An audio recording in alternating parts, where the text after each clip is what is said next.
So with that in mind, here he is funding a government in Ukraine that's putting priests in jail, literally putting priests in jail, banning a Christian denomination, sending the army in to close churches. And he's also funding a war in Gaza that's killing Christians and blowing up Christian churches.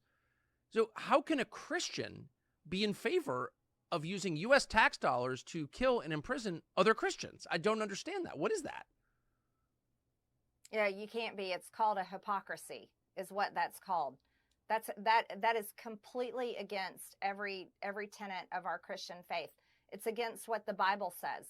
If we went to biblical principles, Tucker, biblical principles teach us to not be in debt because we are slaves to our debtor. But yet this morning, when Americans woke up, they found themselves $34.6 trillion in debt, and it went up $40 billion while they slept. So that is completely against our Christian faith, against our principles that the Bible teaches us.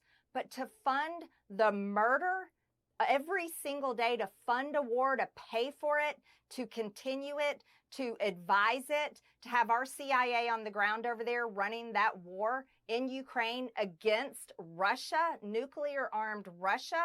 This is beyond this. You can't even call yourself a Christian if that's what you're doing. That is a complete departure from anything that is Christian.